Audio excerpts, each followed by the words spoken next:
In 1970, in London, UK, a small group of people met together for the first time to discuss the difficulties that LGBT+ people in Britain faced. This group called themselves the GLF, the Gay Liberation Front.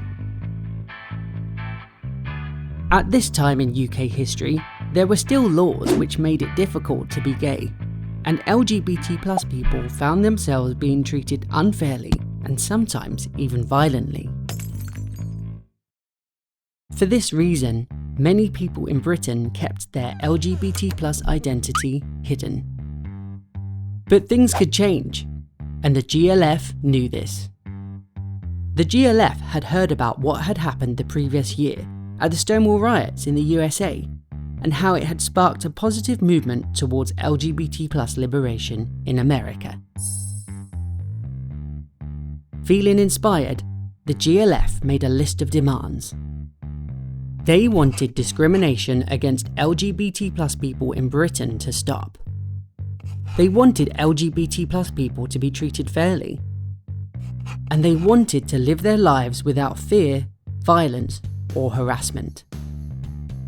The GLF knew it would be largely up to them to fulfill their own demands, and they soon decided that an important strategy in the fight for LGBT+ equality was simply being visible. They wanted LGBT+ people to be loud, proud, and unapologetic about who they were.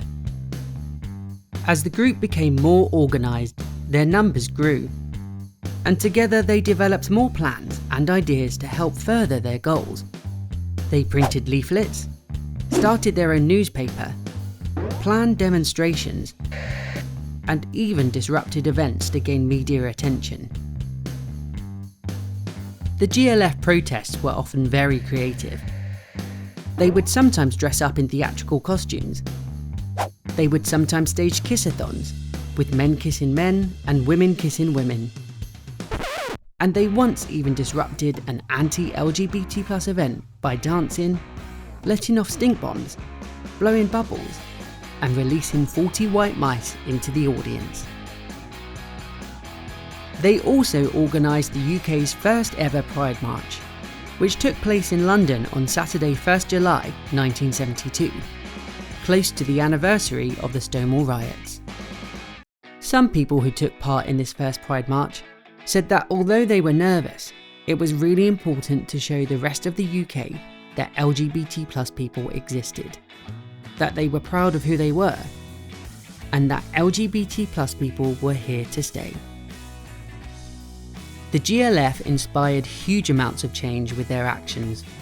Perhaps most importantly, they helped to change many LGBT+ people's own mindset, from that of victims to victors. Over time, different people within the GLF had different ideas about what they should be doing, and this eventually resulted in the group parting ways. But the passion the GLF had ignited did not burn out. Many of the members went on to set up or join similar LGBT+ organisations and campaign groups, and they each continued fighting for LGBT+ liberation in their own ways. The GLF had started something. They had made an impact that spread across the country, an impact that eventually helped lead to real change, an impact that is still with us today.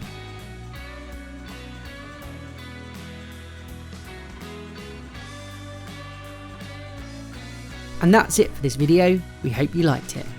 Don't forget to check out our LGBT+ classroom activities in the members area at popandolly.com and our latest book, What Does LGBT+ Mean?